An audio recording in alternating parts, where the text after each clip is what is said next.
아니, 산산의 위력이 정말 이 정도였다고. 여기 일본의 한 재난 전문 기자가 산산이 상륙한 가고시마현에 취재를 왔다가 입이 떡 벌어진 채 놀라고 있습니다. 그런데 이 기자는 과거 한 지질학자의 이야기를 토대로 이번 산산이 알려진 것보다도 훨씬 더 심각하고 공포스러운 태풍이라고 주장하고 있는데요. 잘못하면 일본을 완전히 무너뜨릴 가능성까지도 있다고 합니다. 대체 이 재난 전문 기자는 어떤 이유로 이런 주장까지 하는 것일까요? 사연 바로 시작합니다. 안녕하세요. 저는 현재 일본의 한 언론사에서 재난 전문 기자로 활동하고 있는 이토 미사키라고 합니다. 요즘 저는 일본을 연일 타격하는 여러 재난 상황 때문에 걱정이 이만저만이 아닌데요. 일본의 소식에 관심을 가진 분들이라면 아마 얼마나 심각한 상태인지 다들 기사나 뉴스를 통해 보셨을 거라고 생각해요.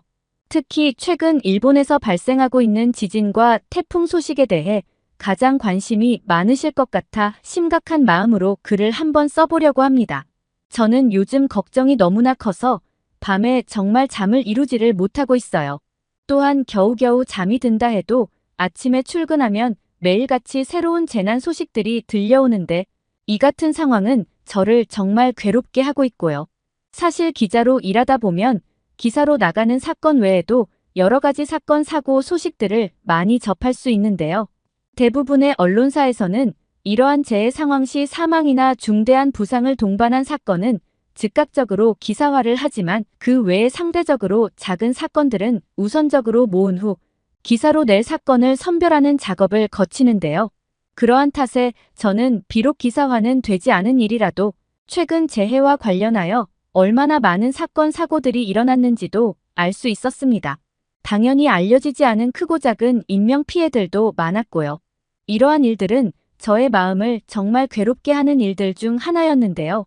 우선 지난 8일 미야자키의 규모 7.1 지진을 시작으로 약 100년 간격으로 일어나는 난카이 해곡 대지진에 대한 얘기가 슬금슬금 나오더니 이후 9일엔 일본 도쿄 서쪽 수도권 지역인 가나가와현에서 규모 5.3의 지진이 바로 하루 다음 날 발생했으며 또 바로 다음 날인 10일에는 일본 홋카이도 북동쪽 해역에서 규모 6.8의 큰 지진이 연달아 발생하기도 했는데요. 뒤이어 도쿄 인근 이바라키현에서 규모 5.1의 지진이 연이어 또 발생하였습니다. 그러면서 이제 정말 난카이 해곡 대지진이 찾아올 때가 된 게 아니냐는 공포가 일본 열도를 뒤덮기 시작하였죠. 아무리 일본에서 크고 작은 지진들이 많이 발생한다지만 규모 5 이상의 지진이 이렇게 짧은 기간 내에 연달아 발생하는 사례는 정말 이례적인 일이거든요. 게다가 일본뿐만 아니라 일본 인근의 대만과 러시아 캄차카 반도에서도 규모 7의 지진이 연이어 발생하며 사람들 사이에서 환태평양 조산 때, 즉 불의 고리가 꿈틀대기 시작한 것 아니냐는 공포가 확산되었는데 이러한 소식이 언론을 통해서도 계속 보도가 되면서 현재 일본 열도 전체에 큰 긴장감이 감돌고 있는 상황이에요. 너무나 끊임없이 닥치는 재난 상황 탓에 하루 종일 정신없이 기사를 정리하고 녹초가 된 상태로 퇴근한 이후에도 저는 차마 긴장감이 가시질 않아서 침대에 누워 잠을 청하는데도 잠을 도저히 쉽게 못 들겠더라고요. 정말 일본에 무슨 큰일이 생길까 싶어서 말이죠. 최근 들어 그렇게 불안에 떨며 밤을 꼴딱 지새운 적이 한두 번이 아닙니다. 또한 난카이 해곡 대지진의 경우는 일단 한번 터지기만 하면 일본 역사상 가장 최악의 재난이었던 1700년대 호에이 대지진이나 2011년 동일본 대지진보다도 훨씬 더 큰 피해가 예상되는 지진이므로 그 공포가 더욱 클 수밖에 없는 상황인데요. 이러한 공포 속에서 이제 심지어 태풍까지 연달아 일본을 강타하며 현재 일본은 정말 믿기 힘들 정도로 계속해서 심각한 자연재해들이 일어나고 있어요. 제가 여태 기자로 일하면서도 이렇게까지나 재해 소식을 자주 알려드려야 하는 상황은 정말 처음 겪는 것 같습니다. 매일 밤 잠에 들기 전 내일은 또 어떤 재해 소식을 전해야 할까라는 생각을 하며 잠에 드는 것 같아요. 이런 생각을 하는 제 자신이 참 안타깝게 느껴지기도 했고요. 기자로서 밝은 소식만을 전하고 싶은데 요즘엔 그럴 일이 거의 없거든요. 얼마 전부터는 제10호 태풍 산산이 남쪽에서부터 일본을 향해 다가오고 있다는 뉴스가 연일 보도되고 있었는데 제가 그 소식을 처음 접한 건 일주일 전이었어요. 당시만 해도 사람들은 그저 또 하나의 태풍일 뿐이라며 무심히 넘기는 듯 했지만 태풍이 점점 가까워지며 그 세력이 강력해진다는 예보가 나오자 분위기는 급변했죠. 기상청의 발표에 따르면 태풍 산산은 중심기압 945헥토파스칼, 중심 부근 최대 풍속 초속 40m, 최대 순간 풍속 초속 60m에 달하는 매우 강력한 태풍이었는데 이 수치는 집채만한 파도를 일으키고 나무를 뿌리째 뽑아낼 수 있는 수준이었습니다. 실제 8월 24일에는 네덜란드 메펠의 한 주택가에서 산산과 비슷한 풍속의 토네이도가 불었는데 이때 주택과 나무가 통째로 뜯겨져 버렸고 주택의 지붕도 순식간에 벗겨져 버리는 모습을 볼 수 있었는데요. 이 토네이도를 풍속으로 환산하여 태풍으로 비유하면 매우 강 등급에 해당하는 매우 강력한 위력이었죠. 그런데 이번 태풍 산산도 매우 강 수준으로 이러한 수준의 강도였는데 공교롭게도 태풍의 이동 경로는 일본을 향해 직격으로 날아온다는 일본 기상청의 발표가 있었고 전 세계 모든 기상청들 또한 이 태풍의 경로를 추적하며 일본 열도를 관통할 가능성이 높다는 소식을 일제히 전했죠. 이러한 소식을 들었을 때 우리 모두는 다시 한번 통탄해할 수밖에 없었어요. 이러한 태풍이 일본 열도를 그대로 관통할 경우 그 피해는 상상하기 어려울 정도로 클 것이 확실했고 우리 회의실에는 무거운 공기가 감돌게 되었죠. 예상 경로상 산산은 일본 가고시마 인근에 상륙한 뒤 이후 북동쪽으로 천천히 내륙을 관통하면서 일본 동부까지 도달하며 사실상 일본 대부분의 지역이 태풍의 영향을 받는 셈이었는데 스크린을 통해 태풍이 마치 일본 전역을 세심하게 둘러보듯 구석구석을 훑으며 지나가는 모습을 보다 보니 정말 일본에 태어난 것이 억울하다는 생각마저도 들더라고요. 말이 나와서 말인데 사실 최근에 발생한 마리아, 암필 등 태풍 대6개가 바로 옆에 있는 한국은 비껴가고 모두 일본으로만 향했잖아요. 그런데 이번에 가장 강력한 산산마저도 또 한국만 싹 피해가고 일본을 관통한다고 하니 정말 이 나라가 무슨 죄를 그렇게 많이 지었길래 일본만 이토록 고통받는 건가 싶은 생각이 들더라고요. 게다가 이번 태풍은 강하면서 동시에 움직임이 느린 탓에 매우 강한 비가 오랫동안 지속되어 그 피해가 더욱 커질 것으로 보였는데요. 기상청에서는 태풍의 이동 속도가 느려서 최대 400mm의 기록적인 폭우와 함께 강풍이 몰아칠 것으로 예측했는데 이는 강풍뿐만 아니라 산사태, 침수, 하천 범람 등을 일으키며 막대한 피해를 일으킬 것이 분명해 보였습니다. 400mm면 한 달 내내 내리는 비의 양보다 하루 만에 쏟아지는 비의 양이 더 많다는 얘기거든요. 일본은 태풍이 매우 빈번하게 발생하는 나라이지만 이번처럼 모든 직원들이 공포에 가까운 감정을 느끼는 것은 정말 드문 일이었는데요. 물론 저도 마찬가지로 이번 태풍이 너무 공포스러웠어요. 사실 이번 태풍에 대해 특히 제가 공포를 느낀 이유가 있는데요. 이에 대해서는 조금 더 뒤에 말씀드리는 것이 흐름상 맞을 것 같아요. 아무튼 그렇게 공포스러웠지만 그것과 별개로 저는 또 저의 일을 해야만 하니 서둘러 현지 상황을 취재하기 위해 태풍이 향하고 있는 규슈 지방으로 향했어요. 제가 출발했을 시점엔 열차 창밖으로 보이는 풍경이 아직까진 평화로운 편이었지만 마음속 깊은 곳에서는 불안감이 엄습해왔습니다. 태풍이 올 것으로 예상되는 가고시마현은 그동안 수많은 태풍의 피해를 겪어왔기에 주민들도 태풍에 대한 대비가 잘 되어 있었지만 그렇다고 해서 안심할 수는 없었어요. 그리고 역시나 규슈 지방 근처에 다가갈 때쯤 되니 확실히 바깥 분위기가 달라지고 있었습니다. 저는 도착하자마자 곧바로 현지 주민들과의 인터뷰부터 시작했죠. 이번 태풍에 대비해서 어떤 준비를 하고 계신가요? 제가 묻자 현지 어부인 타카하시 씨는 고개를 숙이며 말하더군요. 매년 태풍이 오지만 이번엔 특히 강력하다고 하니 걱정이 됩니다.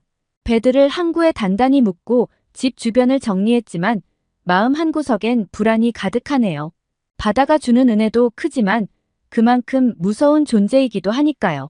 타카하시 씨의 말을 들으며 저는 잠시 생각에 잠겼어요. 사실 일본은 자연재해의 나라죠.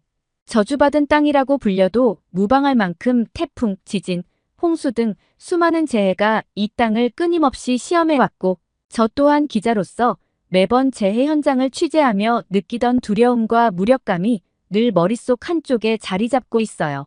특히 수십 년간 계속해서 경고되어 온 난카이 트로프 대지진의 가능성은 그 어떤 재해보다도 저에게 더 깊은 공포를 불러일으켜 왔는데, 아마 일본인들 대부분이 마찬가지일 거예요. 사실 이번에 불어닥치는 태풍 산산도 난카이 대지진과 관련이 없지 않습니다. 난카이 트로프는 일본 열도의 남서쪽 해저에 위치한 거대한 해구로서 이곳에서 발생할 것으로 예측되는 대지진은 일본 전체를 흔들어 놓을 수 있는 강력한 지진으로 알려져 있고, 이런 재앙이 현실화되기만 하면 이루 말할 수 없는 끔찍한 피해가 예상되는데요. 지진 발생 이후 쓰나미가 무려 건물 10층 높이 이상으로 밀어닥칠 것으로 예상되는데, 이에 따라 가옥은 수백만 채가 부서지고 사망자가 30만 명 이상이 생길 것입니다. 또한 이러한 재앙은 수천조 이상의 피해를 일으키며 일본의 경제가 한순간에 무너지는 것은 말할 것도 없는데, 특히 지진에 의한 직접적인 피해 외에 간접적인 피해까지 고려한다면 일본은 정말 회복할 수 없을 정도로 망가지게 될 거예요. 주식은 모두 폭락하고 전 세계 각국의 투자자들이나 기업들이 일본을 떠나가며 그 여파가 상상할 수 없을 정도로 엄청나게 될 거예요. 수천조의 피해라니 이 금액이 상상이 되시나요? 이를 전부 복구하려면 몇십 년의 세월이 걸린다고 하더라고요. 그런데 최근 몇 년간 기록을 살펴보면 일본 내 지진의 빈도가 기하급수적으로 늘어가고 있습니다. 특히 최근에 이례적일 정도로 연이어 발생하는 지진들에 지질 전문가들도 적잖게 당황하는 상황이며, 이러한 잦은 지진 발생은 일반적으로 대규모 지진의 전조 현상으로 해석되기 때문에 이를 결코 가볍게 보아서는 안 되는 상황인데요. 그리고 잦은 지진 발생뿐만 아니라 곧 말씀드릴 태풍과 지진에 대한 연관성도 결코 무시를 할 수가 없어요. 이 같은 상황의 심각성을 느낀 일본의 일부 시민들이나 특히 고위 관료들 사이에서는 실제로 일본을 탈출하려는 정황까지도 포착되는 상황입니다.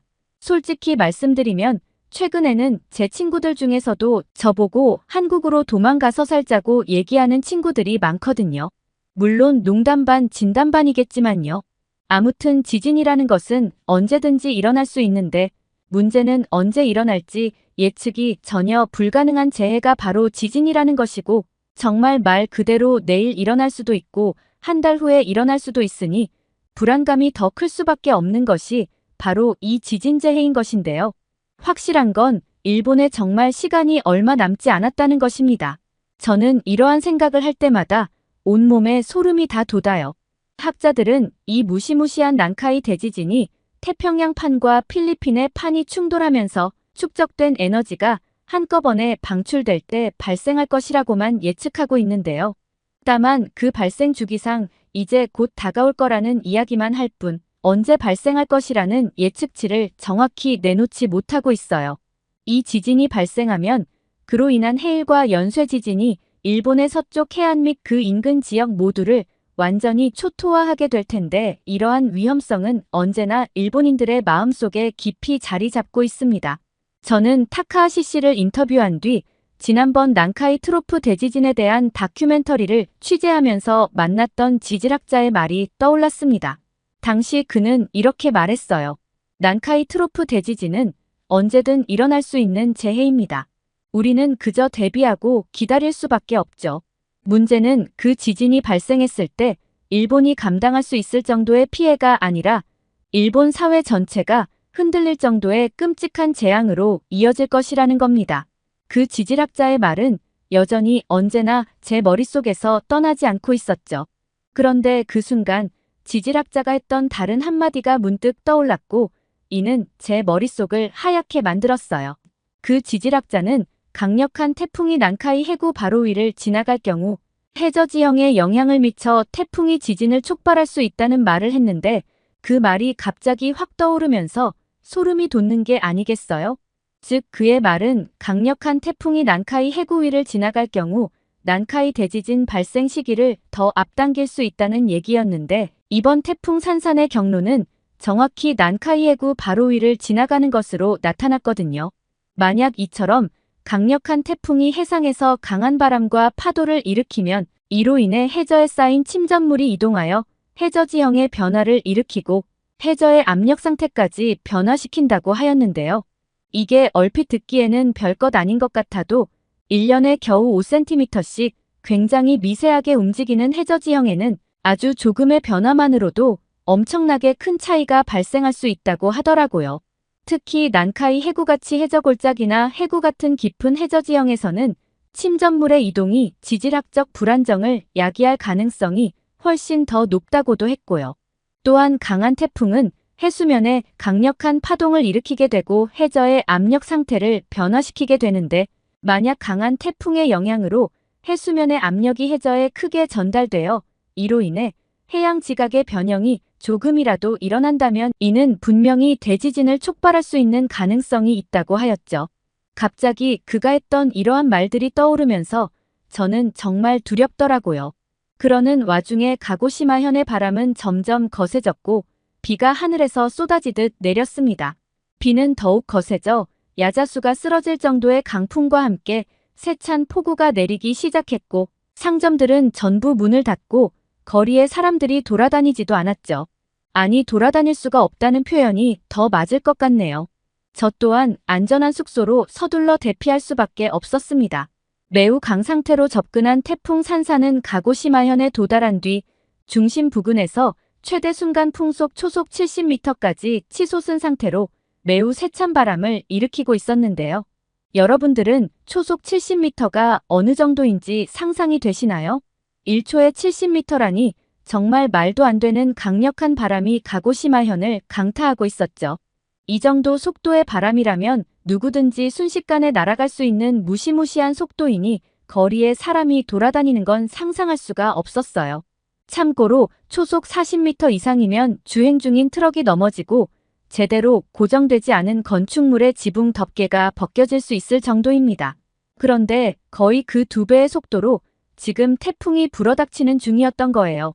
숙소의 창문이 마치 뜯어져 나갈 듯이 세차게 흔들렸고 바람 소리가 방 안까지 울릴 정도로 거셌는데요. 저는 카메라를 켜고 방 안에서 바깥을 촬영하며 이 순간을 기록했습니다. 그것이 제가 할 수 있는 전부였죠. 일본은 평소의 재해에 대해 철저하게 대비하고 수많은 시뮬레이션과 교육을 통해 국민들의 안전을 지키기 위해 노력하고 있지만 어찌되었건 이러한 강력한 재해 상황을 마주하다 보면 언제나 자연의 힘 앞에서 인간은 항상 나약한 존재임을 깨닫게 되는데요. 이 일본 땅에서 살아가는 사람들은 언제든지 다가올 수 있는 재해에 대한 두려움과 함께 살아가야 한다는 사실이 오늘도 저를 많이 괴롭게 만듭니다. 저는 문득 한국의 상황이 떠올랐어요. 한반도는 일본과 달리 상대적으로 자연재해에 훨씬 덜 노출된 지역이잖아요. 재해 기사를 자주 쓰다 보면 자연스레 한국의 재해 소식도 자주 접하게 되는데 한반도는 일본 열도와 비교해 태풍의 경로에서 벗어나 있는 경우가 많았고 지진의 위험도 훨씬 낮잖아요. 물론 최근 몇 년간 한국에서도 크고 작은 지진들이 발생하긴 했다지만 난카이 트로프 대지진과 같은 대규모 재앙의 위험이 도사리고 있는 일본과는 상황 자체가 아예 다르죠. 또 가끔 한국의 뉴스를 보면 한국의 시민들은 늘 평온한 일상을 이어가고 있었습니다. 지진과 태풍에 항상 대비해야 하는 일본과 달리 그저 일상의 소소한 날씨 변화에 대한 소식이 주를 이루는 모습에 저는 그런 한국의 모습을 부러워하지 않을 수 없었는데요. 매일같이 자연재해에 대한 불안과 긴장 속에서 살아가야 하는 일본의 현실과는 너무도 대조적이었어요. 그리고 저는 그러한 한국의 안정적인 환경이 너무나 부러웠고 일본의 현실이 굉장히 비참하게 느껴졌죠. 한국에서는 자연재해에 대한 경계가 일본처럼 날마다 필요한 것이 아니었고 평화로운 일상이 이어지는 곳에서 사람들은 자연의 위협을 딱히 상상할 필요가 없었습니다. 일본에서 자라며 늘 재난에 대비해온 저에게는 그런 것이 오히려 너무 낯설게 느껴질 정도였죠. 일본에게 있어 자연재해는 언제든지 곁에 다가올 수 있고 그 위험에서 완전히 벗어날 수 없다는 생각에 저는 또다시 괴로움에 빠질 수밖에 없었는데요. 일본은 한국과 달리 자연의 경고를 훨씬 더 자주, 훨씬 더 강하게 받는 곳이고, 일본은 그 경고 속에서 살아가며 대비하고 또 대비할 수밖에 없는 운명이라는 생각이 들었습니다. 저는 창밖을 바라보며 한숨을 내쉴 수밖에 없었어요. 태풍 산사는 이제 곧 일본 열도를 관통하듯 휘몰아치며 본격적으로 많은 피해를 입히게 될 것입니다. 그 속에서 일본은 다시 한번 자연의 위력 앞에 겸손해질 수밖에 없겠죠. 저는 불을 끄고 잠시 누워서 깊은 생각에 잠겼어요. 아까 떠올렸던 지질학자의 말이 다시 한번 떠올랐습니다. 난카이 대지진과 태풍은 별개의 사건이라고 생각했는데 연결이 될 수 있다니, 그리고 만약 정말로 그런 일이 일어난다면 일본은 엄청난 재난에 직면하게 될 거라는 생각에 또 한 번 두려움이 저를 엄습했습니다. 왜 일본은 한국처럼 안전지대에 있지 않고 정말 최악의 위치에 자리에 있는 걸까요? 불을 끄고 침대에 누웠지만 도저히 잠들 수가 없었어요. 만약 이번 태풍이 그 지질학자의 말처럼 난카이 해구에 영향을 미친다면 대지진은 언제든지 발생할 수 있는 상황이 될 것이고, 그 지진은 단순한 자연재해가 아닌 일본 사회 전체를 뒤흔들 수 있는 재앙으로 다가올 거니까요. 진정 우리가 할 수 있는 건 무엇일까? 저는 아무리 생각해도 답이 떠오르질 않았어요. 사실 그 지질학자의 말처럼 우리가 할 수 있는 건 대비하고 기다리는 것뿐일지도 모릅니다. 그러나 그런 불확실한 미래를 기다리는 것만이 답일까요? 저는 기사를 통해 독자들에게 경각심을 심어주고 태풍과 지진의 가능성에 대해 대비할 수 있도록 하는 것이 그나마 제가 할 수 있는 최선의 일이라는 생각이 들었어요. 불확실한 미래가 앞에 놓여 있었지만 자연의 경고에 귀 기울이고 사람들에게 그 위험을 알리는 것, 그것이 제가 할 수 있는 일이고 해야 하는 일이었습니다. 그리고 다시 한번 크나큰 자연재해 없는 한국이 참 부러워지네요. 아무리 생각해도 일본은 과거에 지은 죄가 맞나 봅니다. 그렇지 않고서야 어떻게 늘 이럴까요? 그래도 부디 이번 태풍이 큰 피해 없이 지나갔으면 하는 바람입니다. 아니, 이게 정말 세계 최초라고요? 여기 영국의 한 여성이 한국을 방문하여 깜짝 놀라 말을 잇지 못하고 있습니다. 그런데 이 여성은 무려 100만 명의 구독자를 보유한 유튜버라고 하는데요. 이 여성이 한국에서 보고 놀란 것은 심지어 영국의 BBC에서까지 다루었다고 합니다. 대체 무슨 일이 있었던 걸까요? 사연 바로 시작합니다. 안녕하세요. 저는 영국에서 구독자 100만 명이 넘는 유튜브 채널을 운영하고 있는 아이비라고 합니다. 저는 세계 각국의 문화나 흥미로운 이슈들을 소개하는 영상을 제작하고 있고, 또 화제가 된다 싶으면 실제로 그 나라에 방문해서 직접 영상을 촬영해서 콘텐츠를 제작하기도 하는데요.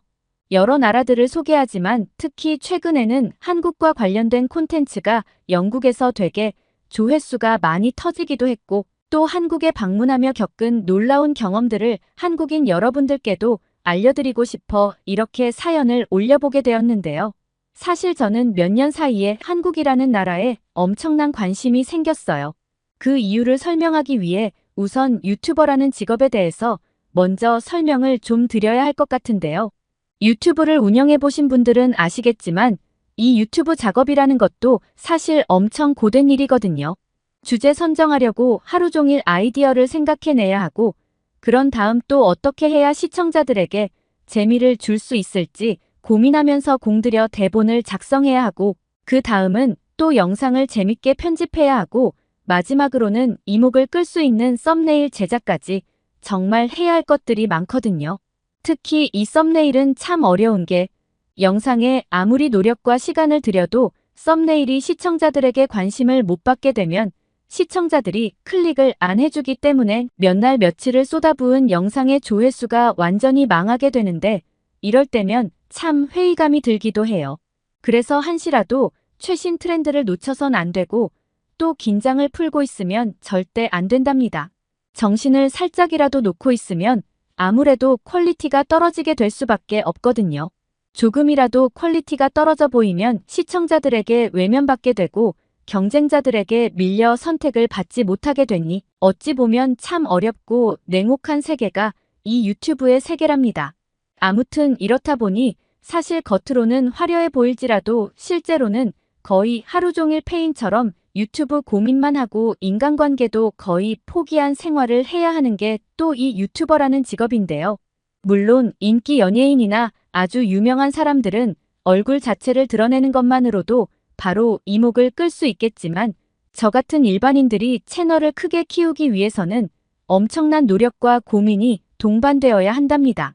아무튼 제가 한국이라는 나라에 관심을 가지게 된 이유를 설명하려다 보니 의도치 않게 한탄이 좀 길어졌는데요.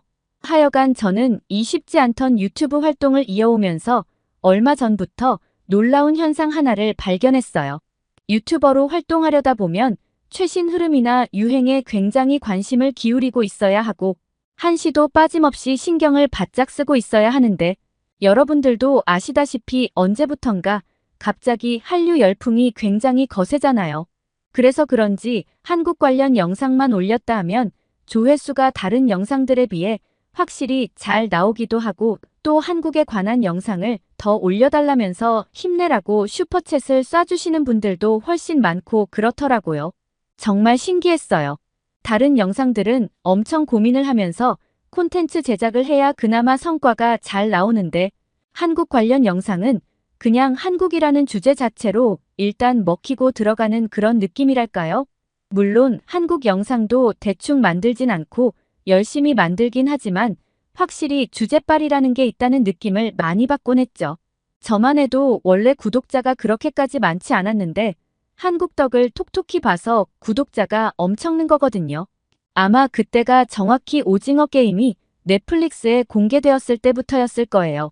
그때 당시에는 번화가에 나가기만 하면 사람들이 딱지치기를 하거나 설탕 뽑기를 하면서 놀 정도로 오징어 게임 열풍이 대단했거든요.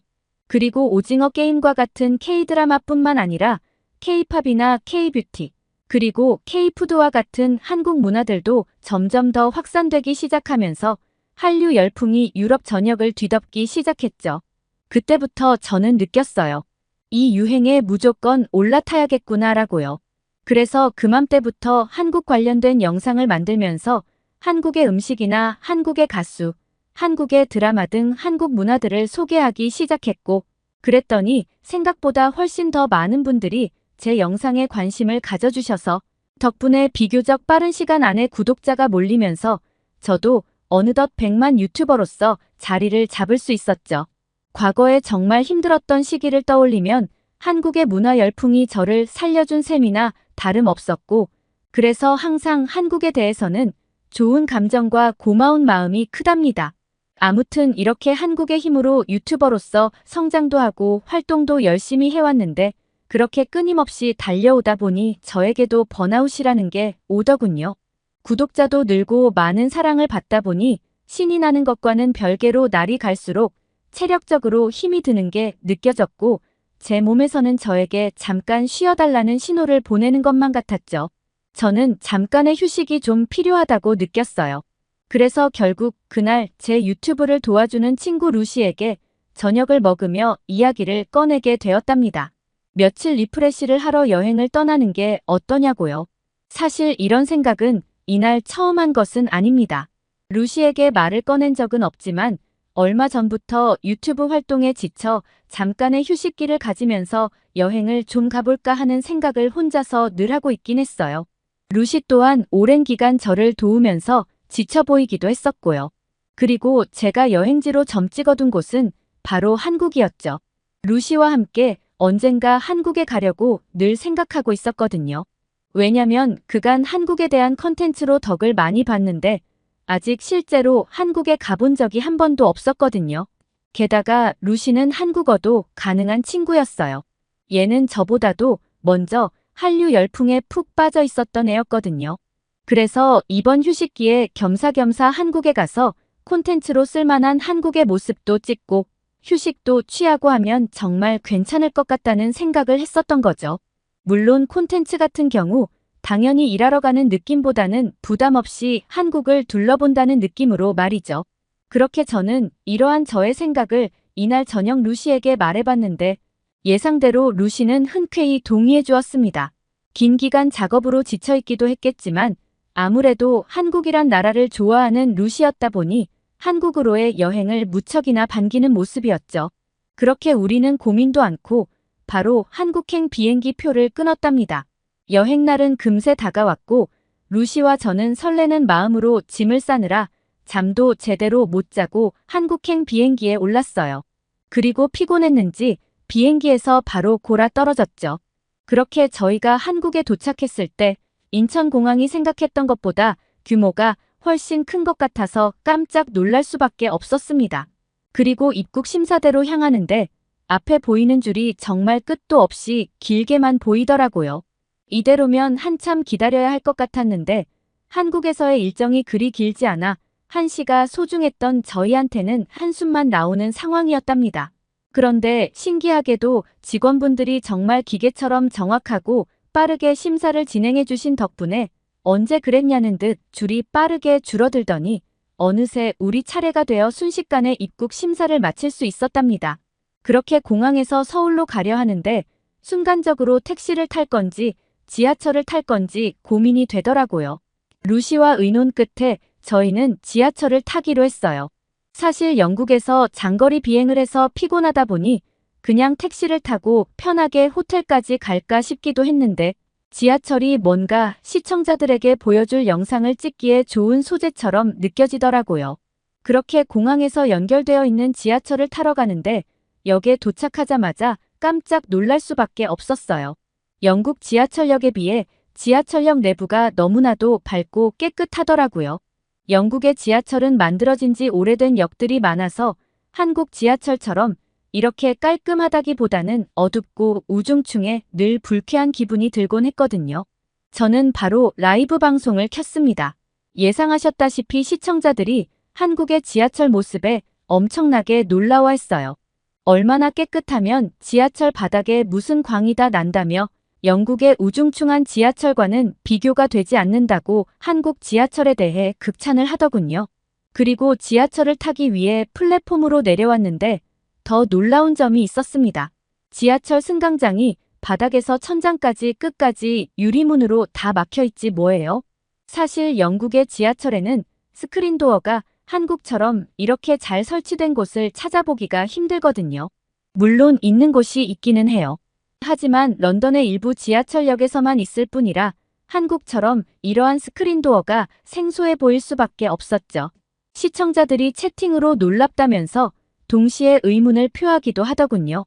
이렇게 스크린도어가 깔끔하게 설치된 곳은 영국은 물론 다른 유럽 국가들을 여행할 때도 본 적이 없는데 한국은 유럽보다 잘 살아서 그런 건가? 그건 아닐 텐데 왜 그러지? 하고 말이에요.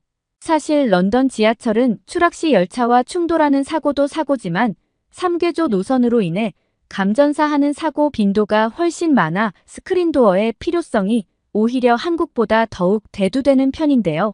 참고로 3궤조 노선 혹은 서드레일 방식은 고압 전기가 흐르는 통로가 지면과 가까운 바닥에 있는 걸 말하는데 사람 혹은 동물이 실수로 밟으면 합선 사고가 발생할 가능성이 굉장히 높거든요. 그래서 감전 사고를 방지하기 위해서라도 스크린도어가 꼭 필요한 게 바로 영국이나 유럽의 지하철인데요. 하지만 스크린도어를 한국의 지하철역들처럼 마음껏 설치하지 못하는 이유가 있었어요. 시청자분들 중 똑똑한 분들이 많이 계셔서 그 이유를 설명해 주더라고요. 스크린도어가 없는 것은 영국뿐만 아니라 미국이나 프랑스 등 다른 선진국들도 대부분 마찬가지인데요.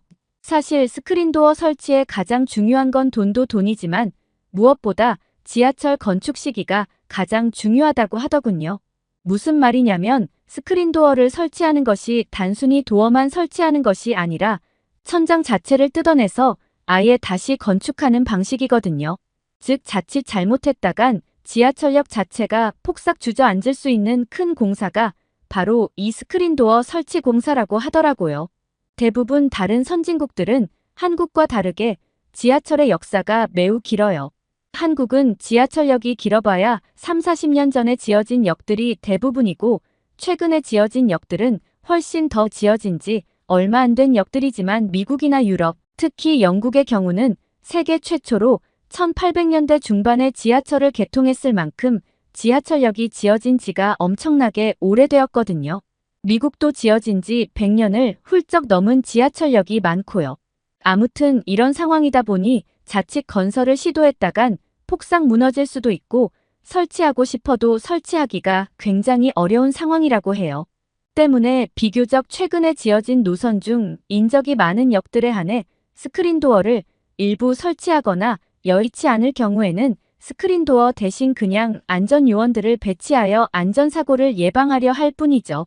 아무튼 이런 한국의 스크린도어 시스템이라면 누군가 뛰어내리거나 다른 사람한테 밀려서 선로에 떨어지는 사고는 절대 일어날 수가 없겠더라고요.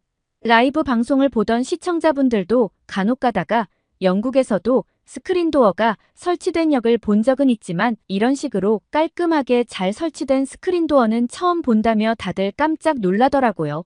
스크린도어라는 게 항상 보다 보면 참 당연하게 보이겠지만 외국인들 눈에는 꽤 신기해 보이는 거랍니다. 놀라움은 지하철을 타서도 계속되었죠.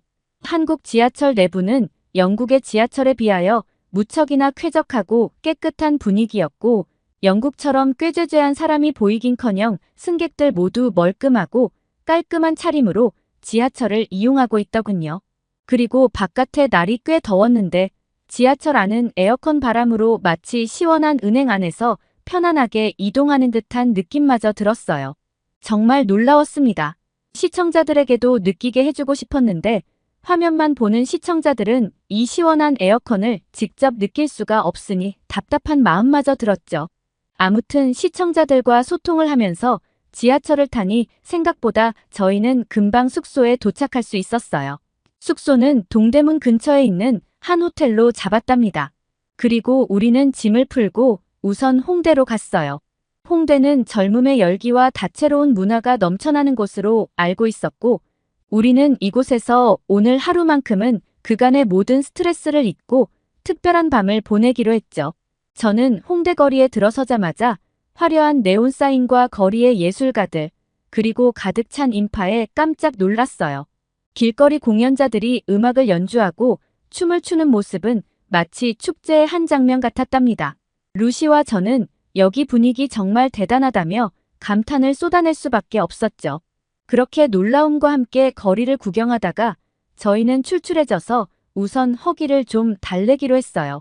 루시는 한국에서 유명한 치킨과 맥주, 즉 치맥을 즐겨보자고 했고 그렇게 저희는 가까운 치킨집에 들어가 치킨을 주문하고 시원한 맥주와 함께 먹었죠. 저희는 반반 치킨이라는 것을 시켜보았는데 후라이드 치킨과 한국식 양념으로 버무려진 양념치킨이라는 것이 반반씩 섞여 있는 것이었어요. 후라이드 치킨도 물론 맛있었지만 저는 특히 양념치킨이 정말 새로우면서도 마음에 들었어요. 진한 양념 소스에 버무려진 양념치킨은 색깔부터 달랐는데 붉은 빛깔의 양념 소스가 치킨에 골고루 묻어 있어 정말 먹음직스러워 보였고 달콤하고 매콤한 향이 어우러져 먹기도 전부터 식욕을 자극했죠. 그리고 양념치킨을 한 입 베어 물어봤더니 정말 맛있더라고요. 속살은 야들야들했고 소스는 매콤하면서도 달콤한 것이 후라이드 치킨과는 또 다른 매력을 발산했는데 소스가 잘 배어들어 촉촉한 치킨은 제 입안 가득 큰 행복을 느끼게 해주었죠. 그리고 맥주는 그 맛을 더욱 돋워주었답니다. 그렇게 맛있게 치맥을 즐긴 후 거리로 나온 우리의 관심을 끈 것은 홍대의 다양한 클럽들이었어요.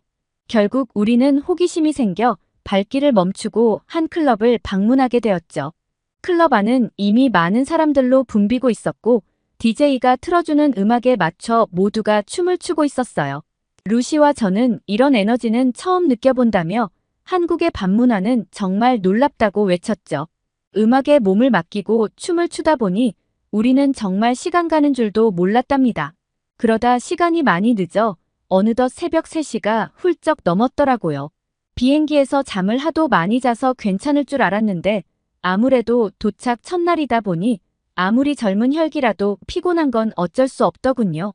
그렇게 저와 루시는 즐겁게 놀다가 이제 숙소로 가려고 했는데요. 시간이 늦었기에 택시를 잡으려고 했죠. 근데 루시가 미리 검색해서 알아봐 둔 게 있다며 자기를 따라와 보라고 하더라고요. 어딜 가냐고 했더니 한국에는 심야에도 버스가 다닌다는 거 아니겠어요? 그런데 저를 더욱 놀라게 한 사실이 있었죠. 야간에 버스가 다니는 것도 신기한데 심지어 자율주행을 하는 무인버스라는 거예요. 저는 정말 깜짝 놀라서 믿기지가 않았는데 루시와 함께 정류장에서 기다리고 있었더니 정말 무인버스가 오더라고요. 너무 신기해서 두리번두리번거리며 버스에 올라탔는데 버스의 분위기도 영국 버스와는 많이 달랐어요. 일단 낮에 탔던 지하철처럼 깨끗하고 조용한 실내가 눈에 띄었고 이를 보니 한국은 어떤 대중교통이든 전부 다 깔끔하고 쾌적하게 잘 관리한다는 인상을 받을 수밖에 없었죠. 그리고 무엇보다도 가장 놀라웠던 점은 정말로 사람이 운전하지 않고 있는 운전석이었습니다. 진짜 기사님이 운전대를 잡지 않고 있더라고요. 정말이지 너무 신기했어요. 운전석에 앉아있는 기사님은 그저 모니터만 주시하고 있었고 버스는 신기하게도 자동으로 부드럽게 움직이고 있더라고요. 저는 이런 장면은 놓쳐서는 안 된다고 생각해서 바로 라이브 방송을 켰고 금세 몰려든 시청자들은 이 모습을 보고 모두 경악했어요. 정말 미래 세계에서나 가능할 법한 광경이 현재 시점에 눈앞에서 이뤄지고 있다니 모두가 놀라워하며 신기해했죠. 저 또한 놀란 건 마찬가지였고 편안히 앉아 계신 기사님 옆에서 몇 가지 질문도 드려봤어요. 물론 통역은 한국어를 할 줄 아는 루시가 옆에서 도와줬답니다. 참고로 나중에 알고 봤더니 영국의 BBC에서 이미 이 한국의 야간 자율주행 버스에 대해 취재를 한 적도 있더라고요. 아무튼 기사님께서는 제게 이렇게 설명해 주셨어요.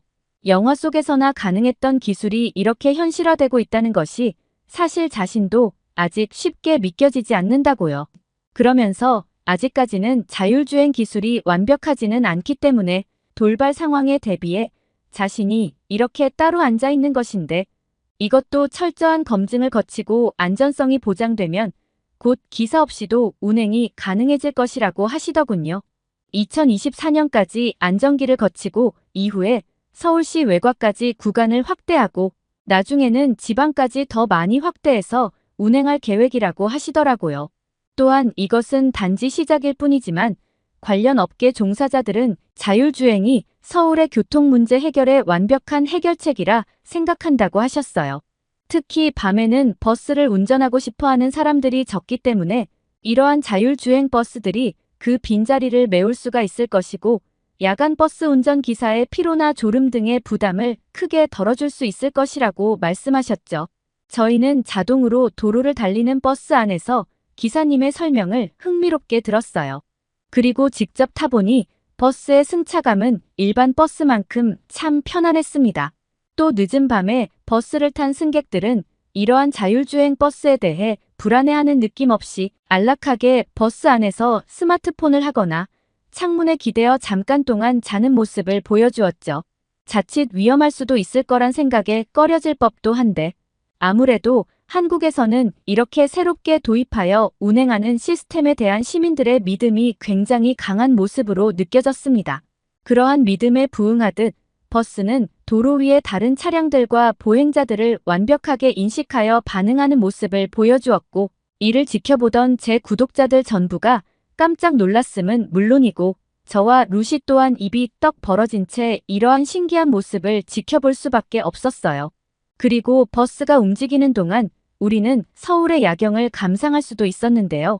아시다시피 영국에서는 밤이 되면 길거리가 한산해지고 사람이 거의 없어져요.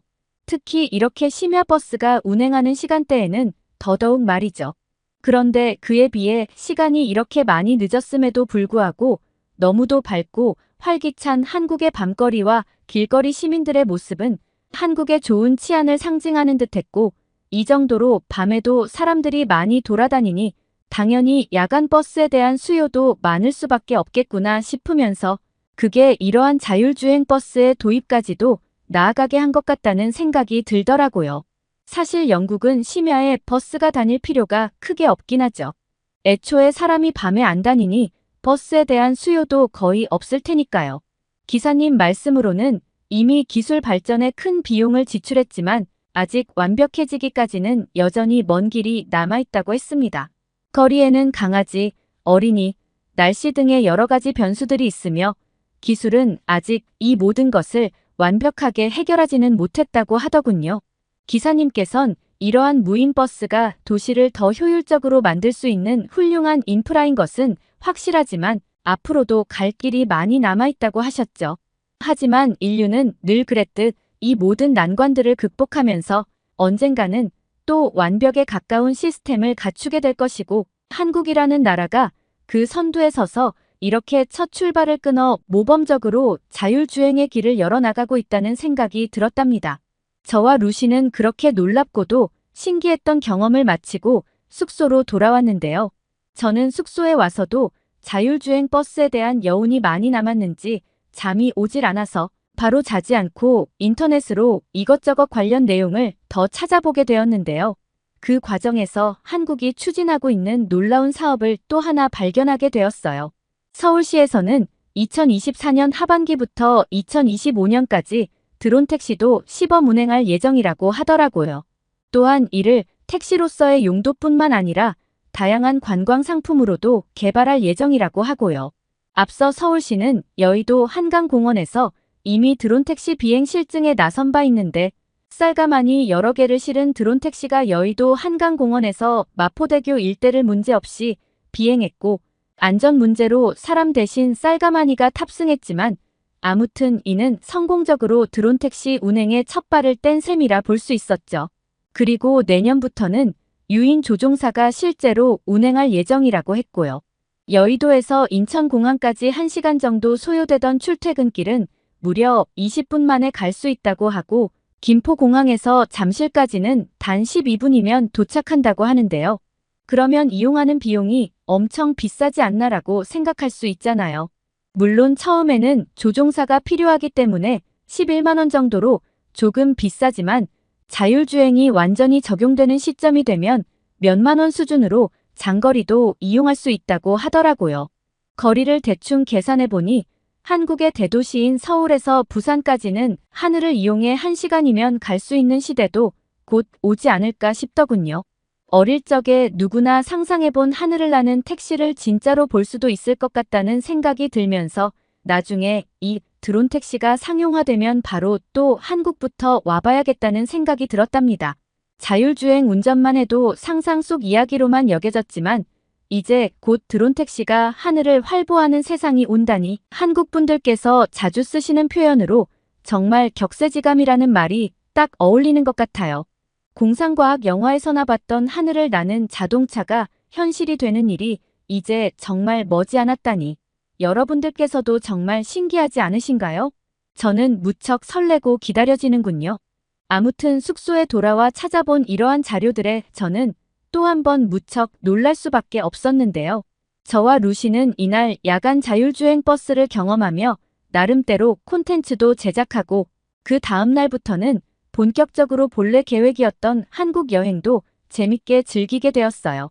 한국은 굉장히 볼거리가 많고 맛있는 음식도 다양한 것이 정말 마음에 쏙 드는 나라였고 저는 왜 요즘 한류 열풍이 전 세계에 불어닥친 건지 바로 실감할 수 있었답니다.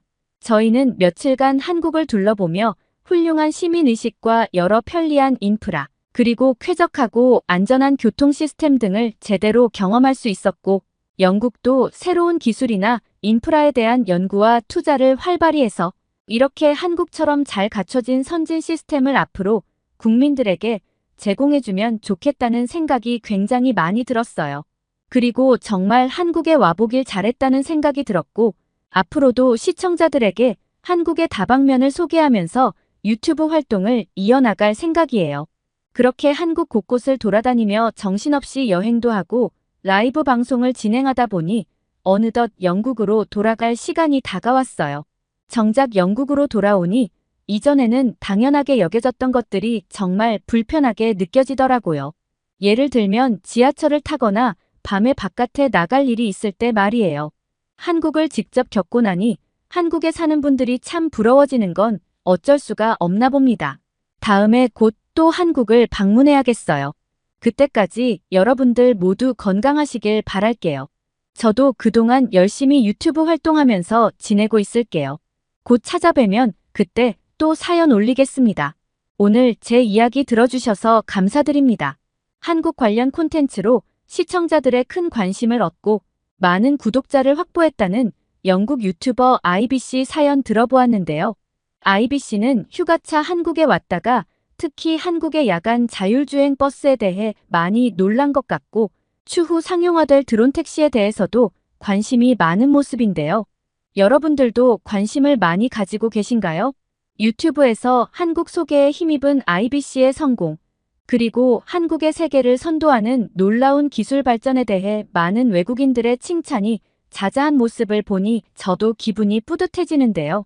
오늘 사연이 좋았다면 구독과 좋아요, 그리고 알림 설정 부탁드리며 끝까지 시청해주셔서 감사합니다.